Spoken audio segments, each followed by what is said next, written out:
하나님께서 오늘 우리에게 선포하시는 말씀은 이사야 28장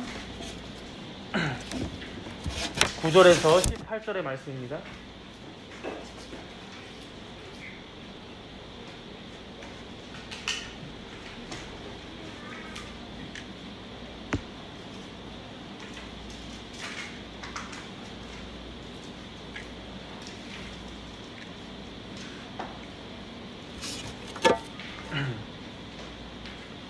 본문은 이사야 28장, 29장 두 장인데 봉독은 이렇게 하도록 하겠습니다. 9절에서 18절 제가 읽겠습니다. 그들이 이르기를 그가 누구에게 지식을 가르치며 누구에게 도를 전하여 깨닫게 하려는가? 저 떨어져 품을 떠난 자들에게 하려는가? 대저 경계에 경계를 더하며 경계에 경계를 더하며 교훈에 교훈을 더하며 교훈에 교훈을 더하되 여기서도 조금 저기서도 조금 하는구나 하는도다. 그러므로 더듬는 입술과 다른 방언으로 그가 이 백성에게 말씀하시리라. 전에 그들에게 이르시기를 이것이 너희 안식이요 이것이 너희 상쾌함이니 너희는 곤비한 자에게 안식을 주라 하셨으나 그들이 듣지 아니하였으므로 여호와께서 그들에게 말씀하시되 경계에 경계를 더하며 경계에 경계를 더하며 교훈에 교훈을 더하며 교훈에 교훈을 더하고 여기서도 조금 저기서도 조금 하사 그들이 가다가 뒤로 넘어져 부러지며 걸리며 붙잡히게 하시리라. 이러므로 예루살렘에서 이 백성을 다스리는 너희 오만한 자여 여호와의 말씀을 들을지어다. 너희가 말하기를 우리는 사망과 언약하였고 스올과 맹약하였은즉 넘치는 재앙이 밀려올지라도 우리에게 미치지 못하리니 우리는 거짓을 우리의 피난처로 삼았고 허위 아래에 우리를 숨겼음이라 하는도다. 그러므로 주 여호와께서 이같이 이르시되 보라 내가 한 돌을 시온에 두어 기초를 삼았노니 곧 시험한 돌이요 귀하고 견고한 기초돌이라. 그것을 믿는 이는 다급하게 되지 아니하리로다. 나는 정의를 측량줄로 삼고 공의를 저울추로 삼으니 우박이 거짓의 피난처를 소탕하며 물이 그 숨는 곳에 넘칠 것인즉 너희가 사망과 더불어 세운 언약이 패하며 수올과 더불어 맺은 맹약이 서지 못하며 넘치는 재앙이 밀려올 때에 너희가 그것에게 밟힘을 당할 것이라. 아멘.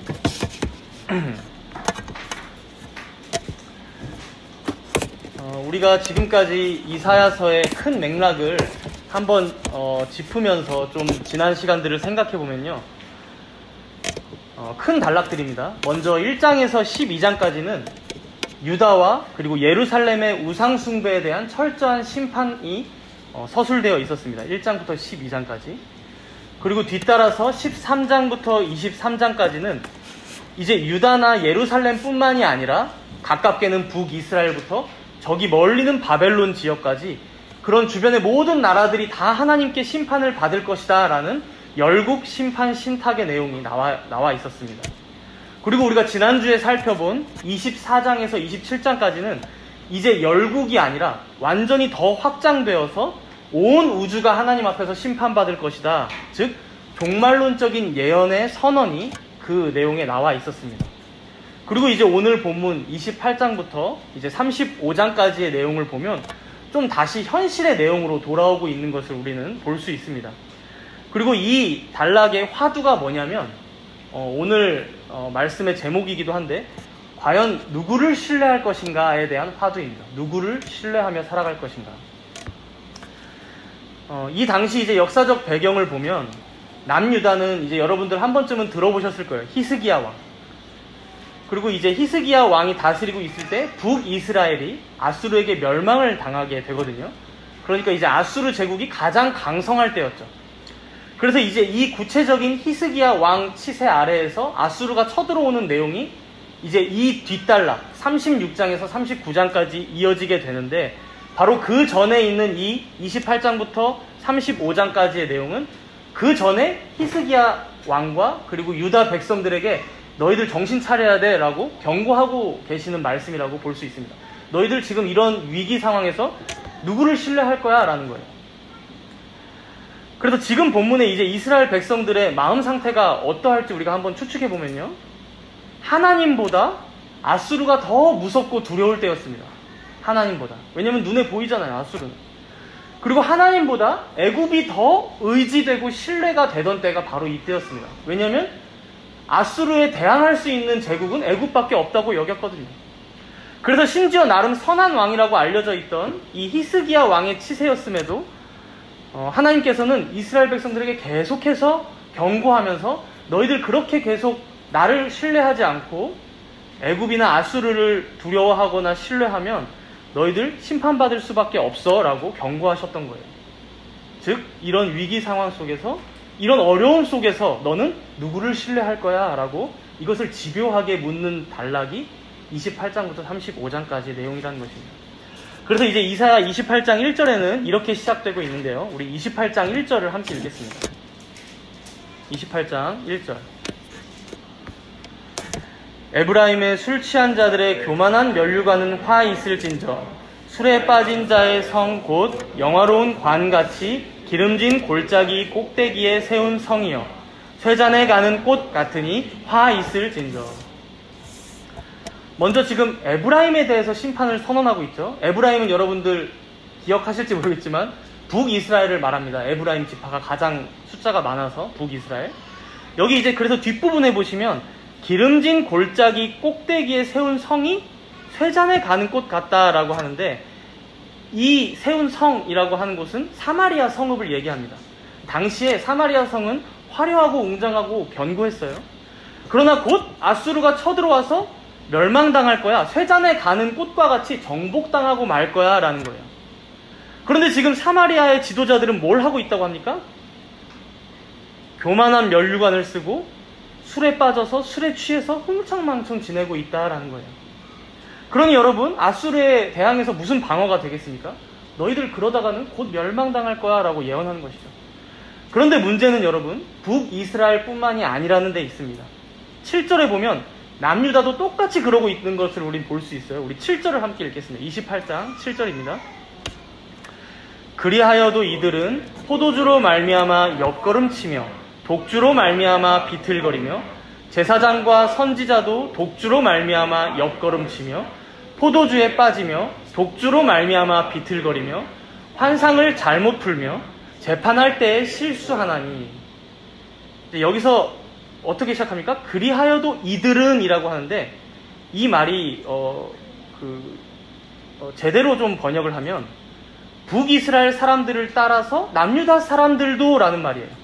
그래서 아예 세번역 성경에는 뭐라고 번역되어 있냐면 유다 사람이 포도주에 취하여 비틀거리고, 이렇게 주어를 명확하게 해줬어요.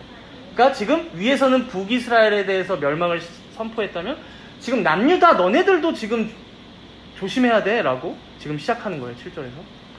그러니까 북이스라엘이 그러는 걸 봤으면 너희들은 지금 반면교사 삼아서 안 그래야 되는데, 누가 같은 민족 아니랄까봐 히스기야 왕의 시대였음에도 불구하고 제사장과 선지자들까지 완전 술에 잠겨서 비틀거리고 있다는 거예요.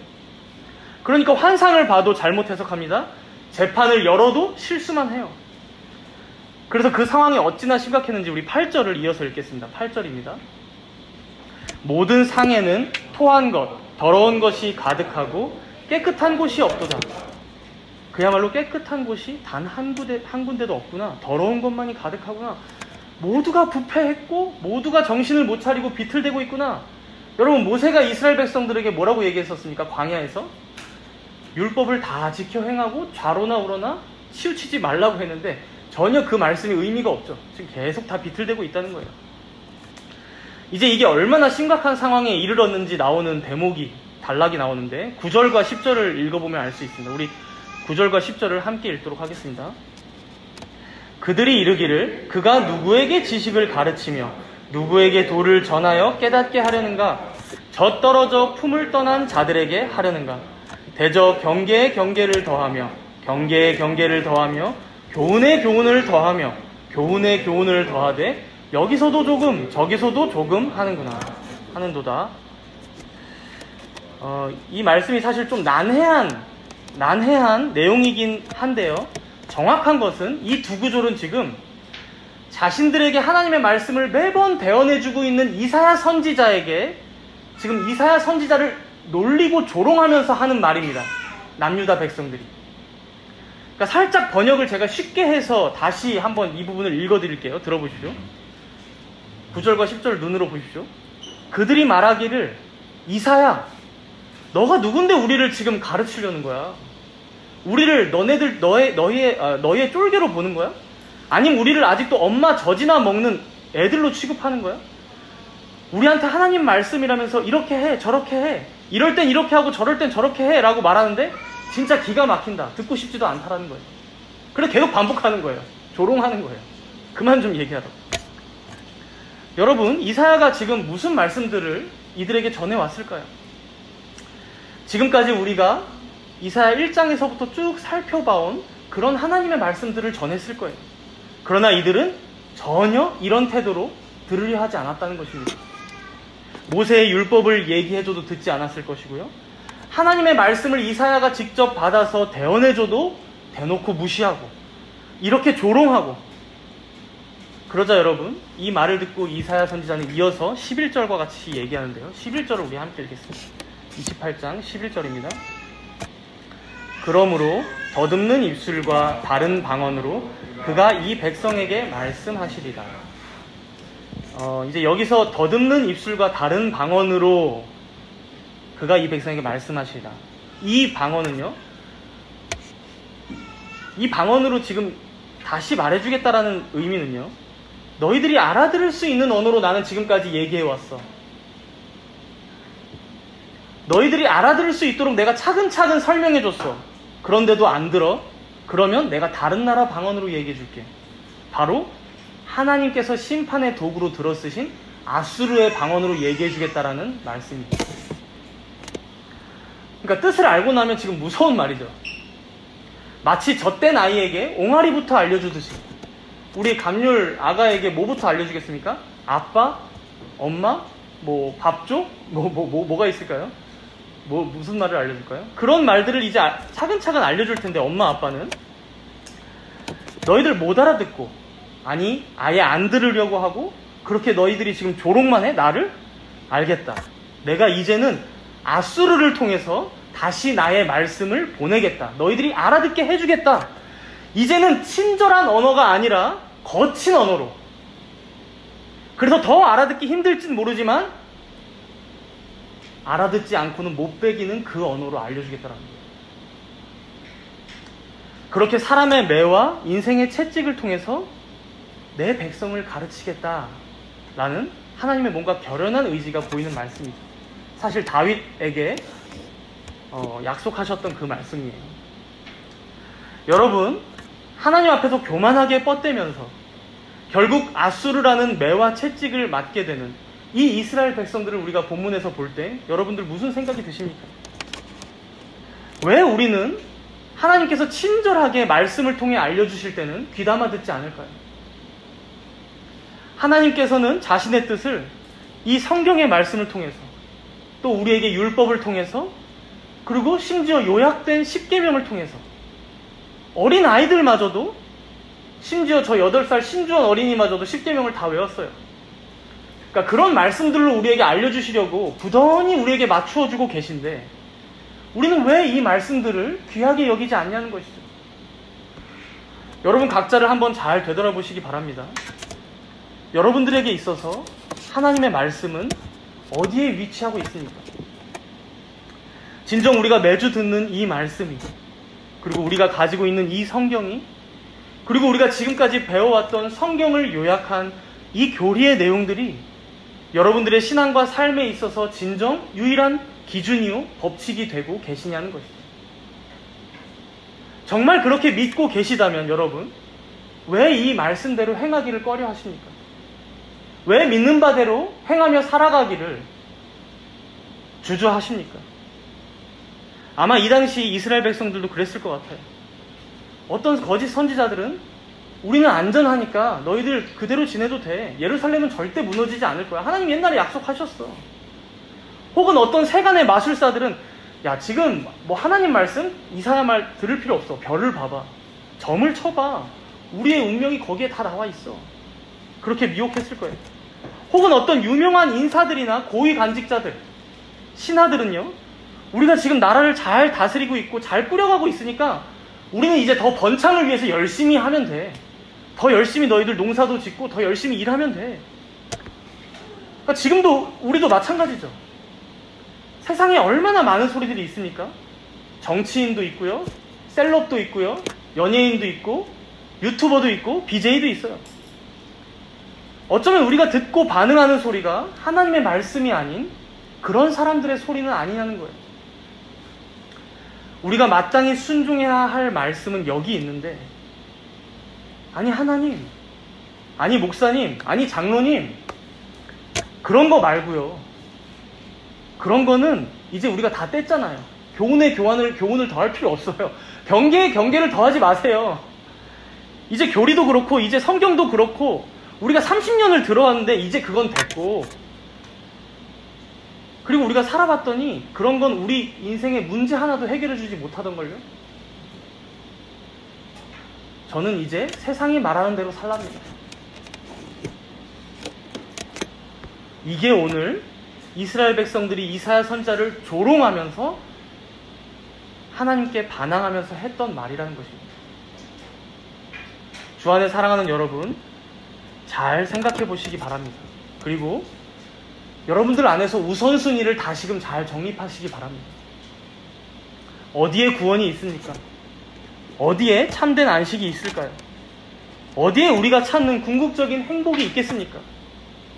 또 마땅히 우리가 사람이라면 무엇을 위해 어떻게 살아가야 하는 인생들인지를 여러분들 다시금 잘 숙고하며 살아가시기를 바랍니다. 그래서 12절에 한번 보세요. 눈으로. 내가 전에 그들에게 이미 말했다. 이것이 너희의 안식이라고. 이것이 너희의 상쾌함이라고. 곤비한 자가 있어? 그러면 이 말씀만이 너희들을 참된 쉼 가운데 안식을 누리게 할 거야 라고 말씀하셨어요. 그런데 문제는 우리가 이런 걸 마음에 전혀 새겨듣지 않는다는 것이죠. 우리 함께 15절을 함께 읽겠습니다. 15절. 너희가 말하기를 우리는 사망과 언약하였고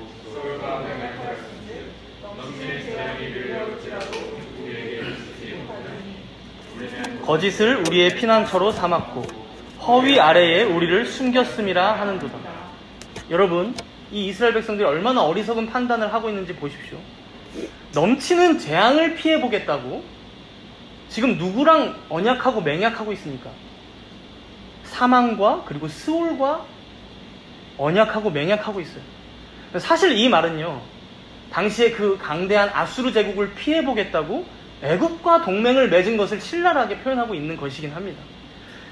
근데 사실 그들과 언약을 맺었다는 것은 이미 그들의 우상과도 언약을 맺었다라는 것이기 때문에 사망, 스올과 맹약하고 있다라고 지금 표현한 것입니다. 끝끝내 하나님은 됐고요. 하나님은 이제 그만 말씀하시고요. 이젠 지겹고요. 그래놓고 몰려가서 지금 남유다 백성들이 어디 가서 계약서에 서명하고 있습니까? 자신의 사형집행서, 사망신고서. 재앙을 피해보겠다고 기껏 돈 주고 티켓을 끊었는데 유토피아를 향하는 티켓이 아니라 지옥행 열차, 스올.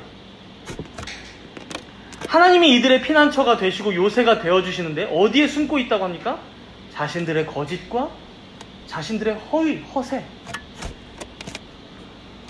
사랑하는 여러분, 시편 1편은 우리에게 이렇게 말씀하죠. 복 있는 사람은 악인들의 꾀를 따르지 아니하며 죄인들의 길에 서지 아니하며 오만한 자들의 자리에 앉지 아니하고 오직 여호와의 율법을 즐거워하며 그의 율법을 주야로 묵상하는도다. 그는 시냇가에 심은 나무가 철을 따라 열매를 맺으며 그 잎사귀가 마르지 아니함 같으니 그가 하는 모든 일이 다 형통하리로다. 그런데 악인들은 그렇지 아니하며 바람에 나는 겨와 같도다 라고 말합니다. 하나님의 율법, 그 말씀을 진리로 여기며 따르는 자를 복 있는 사람이라고 하십니다. 그리고 이 복 있는 자들은 시냇가에 심은 나무와 같이 열매를 맺고요. 그 잎사귀가 마르지 아니함 같고요. 그가 하는 모든 일이 형통합니다. 그러나 그렇지 않은 인생은 어떻습니까? 결국 바람에 나는 겨와 같이 심판받고 멸망받을 인생이다. 악인들의 결국이 그러하다라고 말씀합니다. 그런데 여러분, 우리는 이거를 매번 듣고 알면서도 왜 자꾸 그런 인생이 되고자, 바람에 나는 겨와 같은 인생이 되고자 악인들이 되어서 마치 안달이 난 사람들처럼 왜 그렇게 살아가는 걸까요? 하나님의 말씀을 듣고 배우고 알고 믿고, 그래서 그렇게 복 있는 자의 인생을 사실 이미 우리가 살아가고 있음에도 불구하고 왜 이 진리의 말씀이 아닌 세상의 것들에 항상 흔들리고 그런 나의 거짓과 그런 나의 허세 속에서 왜 숨어서 살아가려고 할까요? 여러분들은 지금 복 있는 사람의 길에 서 계십니까? 아니면 악 있는 사람의 악인의 길에 서 계십니까? 악인의 결말은 결국 이러하다고 얘기하는데요. 우리 함께 18절을 읽겠습니다. 본문 18절입니다. 너희가 사망과 더불어 세운 언약이 패하며 수올과 더불어 맺은 맹약이 서지 못하며 넘치는 재앙이 밀려올 때에 너희가 그곳에게 밟힘을 당할 것이라. 사망이 자신들을 사망으로부터 건져줄 것이라고 기대했지만, 스올이 자신들을 스올로, 지옥으로 보내주지 않겠지라고 믿었지만, 넘치는 재앙 앞에 결국 사망당하고 스올로 향하게 될 것이라고 말씀합니다. 그래서 이사야 선지자는 16절에 이렇게 권면하는 거예요. 우리 16절을 함께 읽겠습니다. 그러므로 주 여호와께서 이르시되 보라, 내가 한 돌을 시온에 두어 기초를 삼았노니 곧 시험한 돌이요 귀하고 견고한 기초돌이라. 그것을 믿는 이는 다급하게 되지 아니하리로다. 이제 여기서 언급되고 있는 한 돌, 시험한 돌, 그리고 귀하고 견고한 기초돌은요, 먼저는 하나님의 약속, 하나님의 말씀, 이것을 의미하고, 또 궁극적으로는 이 말씀, 이 계시 자체이신 모퉁이돌 대신 예수 그리스도를 예표합니다. 그래서 이를 믿는 자들은 재앙이 다가온다 할지라도 다급하지 않을 거라고 얘기하는 거죠. 반석 위에 집을 세운 자들처럼 견고할 것이다 라고 말씀합니다. 그래서 베드로 사도는 이 말씀을 자신의 서신서에서 인용하면서 베드로전서 2장 6절에서 이렇게 말씀했어요. 제가 읽겠습니다. 베드로전서 2장 6절이에요. 성경에 기록되었으되 보라, 내가 택한 보배로운 모퉁이돌을 시온에 두노니 그를 믿는 자는 부끄러움을 당하지 아니하리라 하였습니다. 우리는 인생을 살아가다 보면 믿음이 약해질 때가 참 많습니다. 세상이 나에게 말해준 대로 하는 게 맞는 것 같은데, 세상의 법칙대로 세상의 유행을 따라 내가 지금 살아가야 할 것 같은데 라고 생각될 수 있지만, 지금 이사야 선지자와 베드로 사도가 하는 말은 무엇입니까? 사실 바울 사도도 9장에서 이 말씀을 그대로 인용해서 똑같이 말했는데요. 이 모퉁이돌 대신 예수를 믿을 때, 이 하나님의 약속을 믿을 때만이 너희들은 부끄러움을 당하지 않을 거야, 다급하게 되지 않을 거야 라고 말씀합니다. 다른 구원의 길을 찾지 않아도 될 거야 라는 말이죠. 그런데 이것을 너희들이 못 믿고 세상의 방법을 따르고 잔꾀를 부리면 거기는 그야말로 사망이다, 수월이다, 그 끝은, 그 결국은 결국 멸망이다 라고 말씀하는 거예요. 그래서 이제 이 내용을 일단락하면서 이사야 선지자는 23절에 이렇게 말씀합니다. 우리 23절에서 26절까지 4절을 함께 읽도록 하겠습니다. 23절에서 26절입니다. 28장 23절 26절이에요. 너희는 귀를 기울여 내 목소리를 들으라. 자세히 내 말을 들으라. 파종하려고 가는 자가 어찌 쉬지 않고 갈기만 하겠느냐? 자기 땅을 개간하며 고르게만 하겠느냐? 지면을 이미 평평히 하였으면 소회양을 뿌리며 대회양을 뿌리며 소맥을 줄줄이 심으며 대맥을 정한 곳에 심으며 귀리를 그 가에 심지 아니하겠느냐? 이는 그의 하나님이 그에게 적당한 방법을 보이사 가르치셨음이며. 이제 이 당시에 밖에서 흔히 볼 수 있는 광경을 통해서 지금 비유를 들고 계신 건데요. 농부들을 봐라. 물론 그 농부들이 어떤 지식을 부모님께 전수받거나 혹은 누군가를 통해서 배우기도 하겠지만, 때가 되면 땅을 갈아엎고, 또 때가 되면 씨를 뿌리고, 또 적절하게 비료도 주고, 또 그런 것을 날씨나 기후에 따라서 다 행하고, 또 심는 씨앗의 종류가 어떤 것인지에 따라서 다 적절하게 안배하며 진행하지 않냐? 제가 이번 주에 선인형제 논밭도 보고 왔지만 이제 계절에 따라, 때에 따라 모를 심기도 하고 거두기도 하고 또 그걸 보관해 놨다가 말리기도 합니다. 그리고 또 도정해서 그걸 또 1년이 지났는데도 판매도 하고 다 그런 것이거든요. 지금 이사야는 뭐라고 얘기하는 거냐면 농부들도 이걸 누가 가르쳐주지 않았지만 다 한다. 그럼 그걸 농부들이 누구한테 배웠겠니? 그들이 당연히 흙이나 기후나 뭐 씨앗들 다 관찰해서 계속해서 배워가면서 했겠지만 26절에 보면 그런 모든 것들이 하나님께서 그들에게 적당한 방법을 보이사 가르치셨다라고 말씀하는 거예요. 세상 만사가 모두가 다 이러하다라는 거예요. 모든 세상의 지식이 다 이러하다. 어떤 신기술이 생겼어.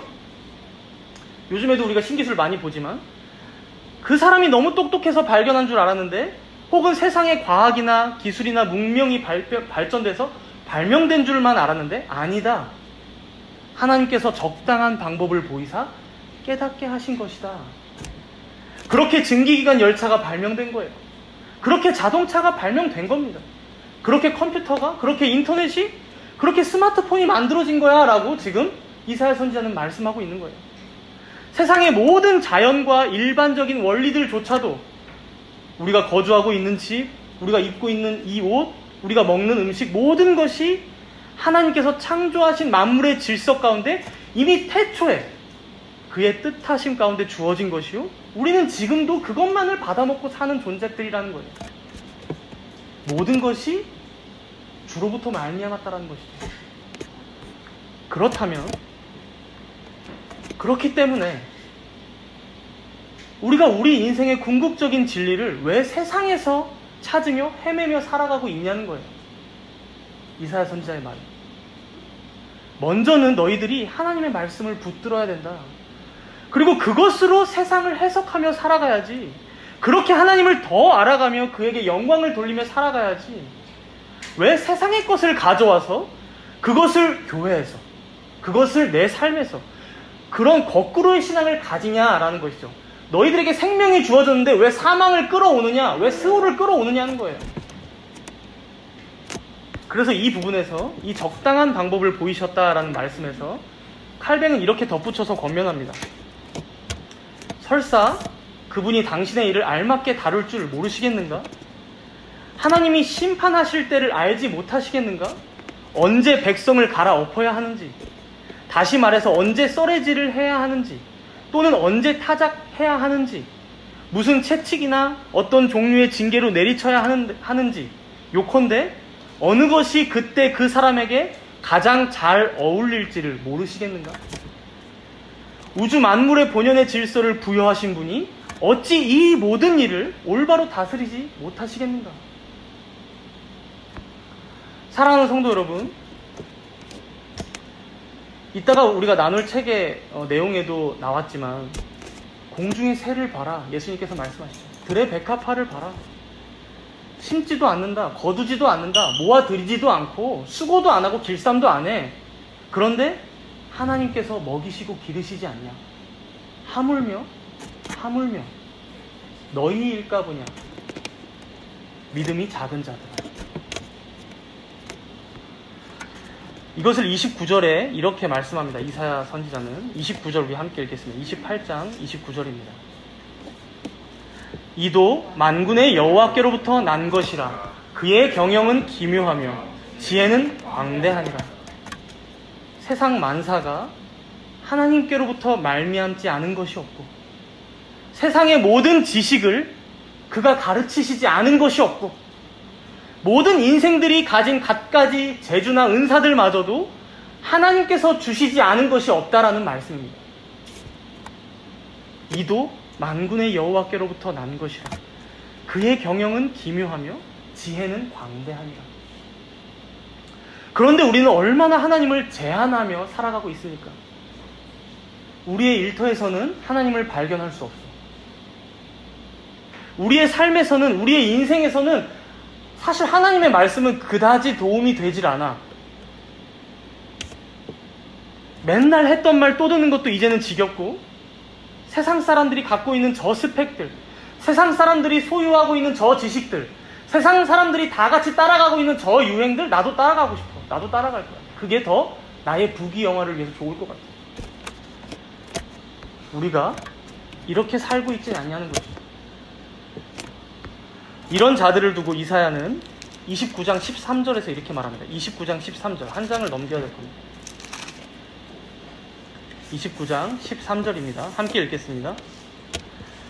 주께서 이르시되 이 백성이 입으로는 나를 가까이 하며 입술로는 나를 공경하나 그들의 마음은 내게서 멀리 떠나나니 그들이 나를 경외함은 사람의 계명으로 가르침을 받았을 뿐이다.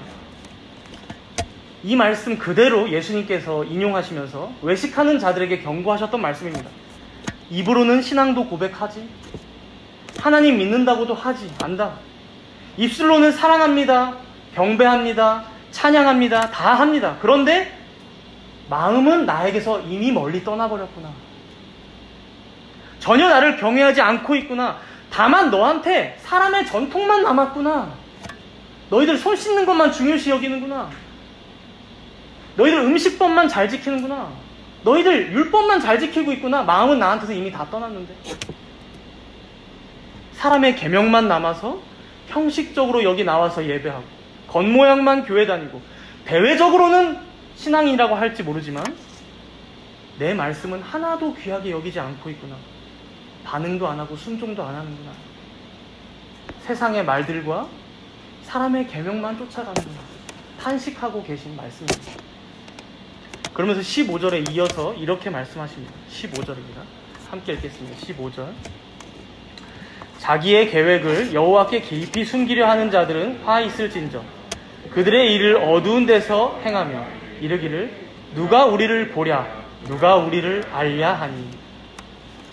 혹시 우리가 이런 태도로 살아가고 있진 않냐는 거예요. 하나님 앞에서는 우리의 진짜 속내를 드러내기가 두려워요. 왜 그렇습니까?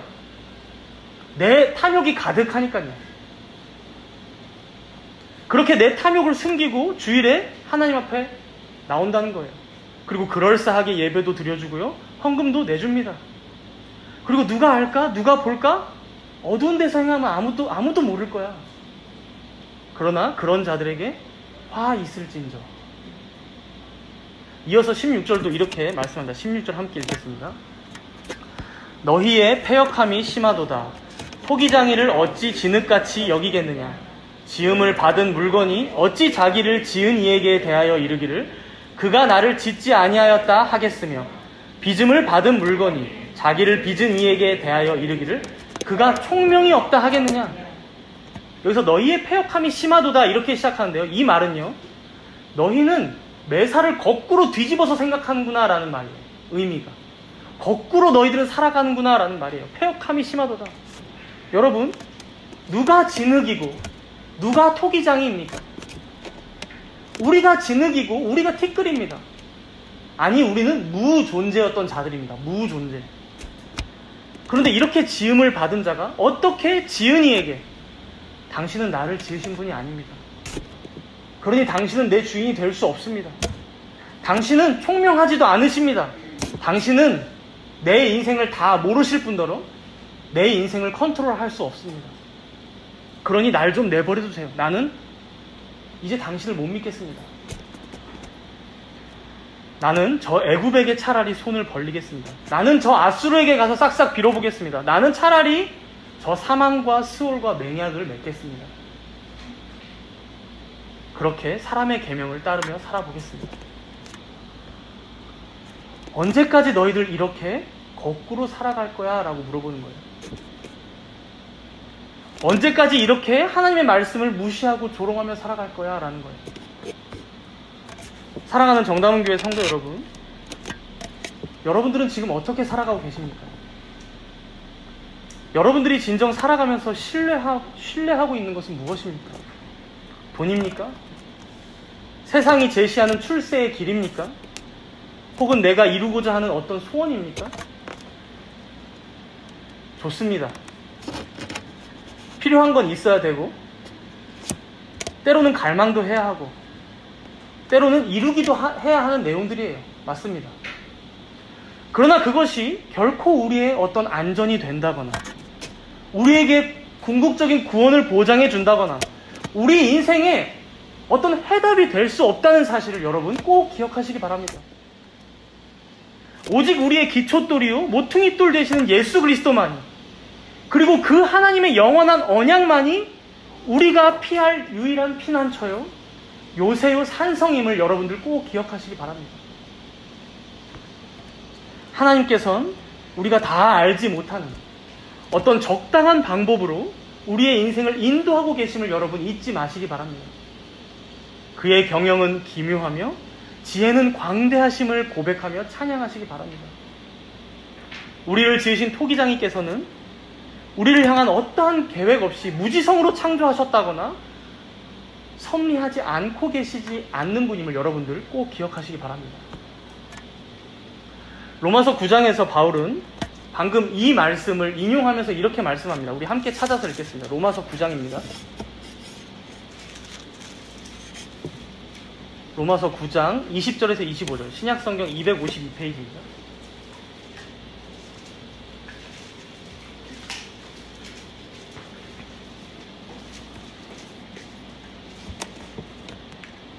로마서 9장 20절에서 25절까지 쭉 읽겠습니다.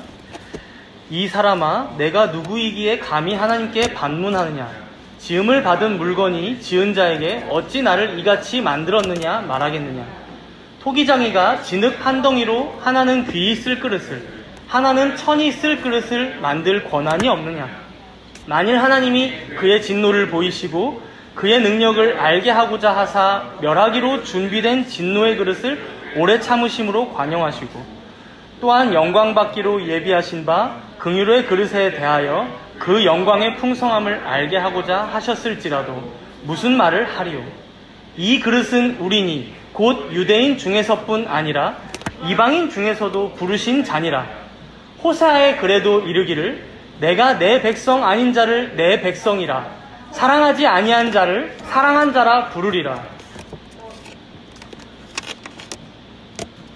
20절에 보시면 이 사람아, 내가 누구이기에 하나님께 반문하느냐?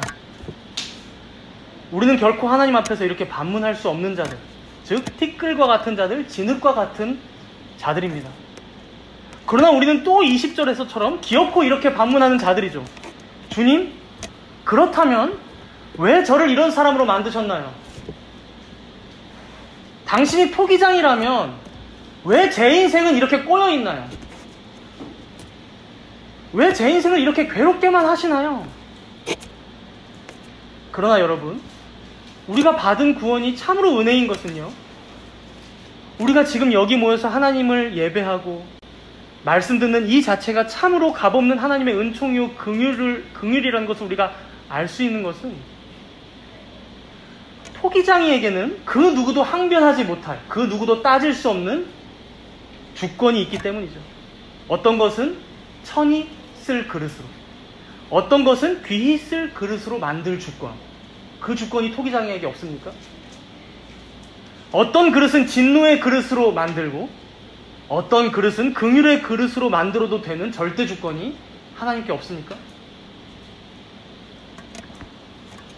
그런데 유대인도 아닌 이방인인 우리를 잘 생각해 보십시오, 여러분.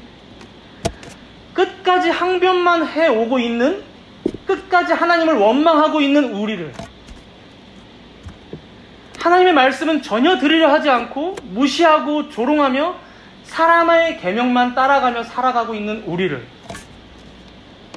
이젠 내 백성이라 부르신다는 거예요. 이젠 내 사랑하는 자라 부르신다는 거예요. 긍휼의 그릇으로 예비하셨다라는 말씀입니다. 그러니 어찌 이것이 은혜가 아닐 수 있겠습니까? 그래서 사랑하는 여러분, 우리가 바로 오늘 본문에 나오는 북이스라엘, 남유다 지도자들, 또 백성들과 같이 끊임없이 술에 취해서 비틀비틀 좌우로만 치우쳐지는 인생들일지 모릅니다. 하나님께 이제는 그만 좀 얘기하세요. 지겨워요. 다 알겠으니까 이제 그 옹알이는 다른 사람들한테나 알려주시죠. 그렇게 조롱하며 내 욕심대로 살고 있는 인생들이 바로 우리일지 모릅니다. 그러나 사랑하는 여러분, 그 그런 우리를 진노의 그릇이 아닌 긍휼의 그릇으로 부르셨다는 사실입니다. 그러니 어떻게 우리가 그 앞에서 여러분 또 반문하시겠습니까? 주님, 그렇다면 왜 저입니까? 왜 하필 이런 벌레만도 못한 버러지 같은 인생을 택하셨습니까? 왜 이 미련하고 천한 자를 택하셨습니까? 우리가 이러한 하나님의 크신 뜻을, 그의 택하심을 어떻게 다 알 수 있겠습니까, 여러분? 다시 우리 본문으로 돌아와서 이제 결론을 맺겠습니다. 본문 29장 17절과 18절인데요. 그래서 참 하나님의 구원이 우리한테는 항상 모순으로 보입니다. 17절과 18절. 아까 그 말씀에 바로 이어지는 말씀인데 읽겠습니다. 17절과 18절. 오래지 아니하여 레바논이 기름진 밭으로 변하지 아니하겠으며 기름진 밭이 숲으로 여겨지지 아니하겠느냐. 그날에 못 듣는 사람이 책의 말을 들을 것이며 어둡고 캄캄한 데에서 맹인의 눈이 볼 것이며 오래지 아니하여, 즉 하나님의 때에 하나님께서는 레바논의 땅이 밭으로 변하고 또 숲으로 변하듯이 우리는 전혀 이해가 되지 않지만 변화하게 하시겠다라는, 아니 나는 할 수 있다라는 말씀입니다. 반문하고 계시죠. 못하겠냐 내가. 그래서 18절에 못 듣고 못 보는 심판을 받았던 그 자들이 다시금 하나님의 말씀을 듣게 될 것이다, 보고 알게 될 것이다, 믿게 될 것이라고 하시는 말씀이죠. 그래서 마지막 22절에서 이런 결론을 맺고 계십니다. 제가 읽겠습니다. 22절. 그러므로 아브라함을 구속하신 여호와께서 야곱 족속에 대하여 이같이 말씀하시되 야곱이 이제는 부끄러워하지 아니하겠고 그의 얼굴이 이제는 창백해지지 아니할 것이며. 여기서 이제 이 그러므로라는 접속사는 28장에서부터 29장까지 쭉 나왔던 내용들, 이스라엘 백성들의 패역함, 교만함, 그래서 그들이 결국 받게 될 심판과 재앙, 이걸 요약하면서 그러므로라고 하는 건데요. 그럼 이제 뭐로 결론이 나야 됩니까? 그러므로 멸망으로 결론이 나야 될 것 같은데 그렇지가 않죠. 그러므로 아브라함을 구속하신 여호와께서 야곱 족속에 대하여 말씀하시되 야곱은 이제 부끄러워하지 않을 거야. 그의 얼굴이 다시는 창백해지지 않을 거야. 이어서 23절에도 그의 자손은 내 손이 그 가운데서 행한 것을 볼 때 내 이름을 거룩하다 하며 야곱의 거룩한 일을 거룩하다 하며 이스라엘의 하나님을 경외할 것이며 24절에도 마음이 혼미하던 자들도 총명하게 되며 원망하던 자들도 교훈을 받으리라 하셨습니다. 여러분, 우리가 보기에는 도저히 이어지지 않을 것 같은 이 두 내용이 마치 반전처럼 이어지고 있는 것입니다. 당연히 진노의 그릇으로 예비되어 멸망받을 인생들이다 라고 사망이 선포되어야 할 것 같은데 전혀 반대라는 것입니다. 그렇지 않다라는 거예요.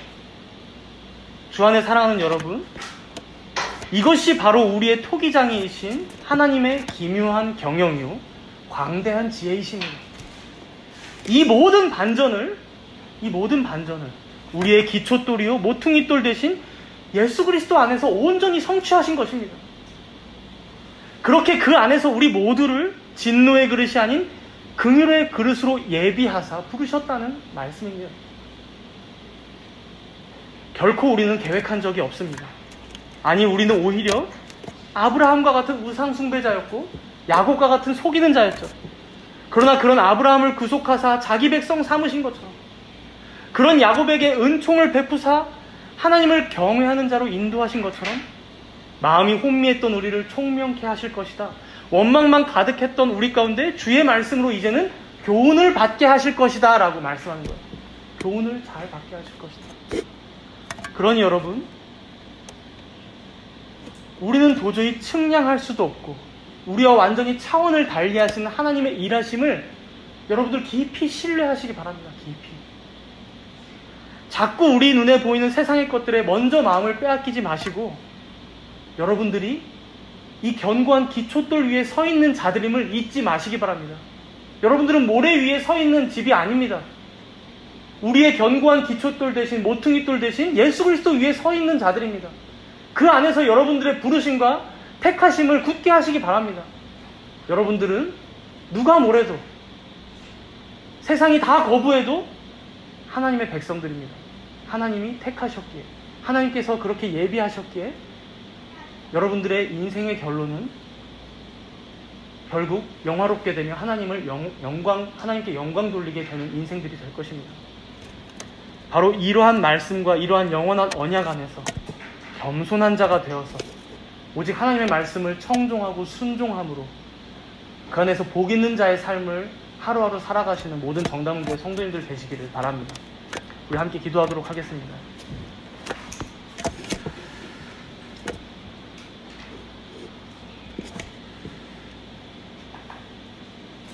오늘 들은 말씀을 기억하며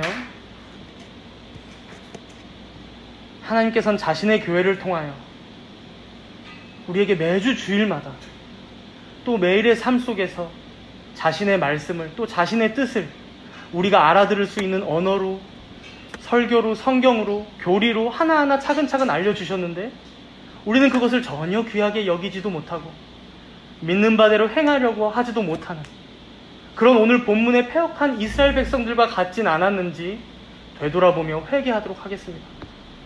또한 그런 우리임에도 불구하고 토기장이이신 우리 주님께서는 우리 한 명 한 명을 진노의 그릇이 아닌 긍휼의 그릇으로 부르셨사오니 어리석고 부족한 자를 오직 그의 값없는 은혜 가운데 택하사 사랑하셨사오니 그 긍휼과 은혜에 감사하며 날마다 주를 찬양하며 살아가게 해달라고 우리 함께 조용한 기도로 나아가도록 하겠습니다.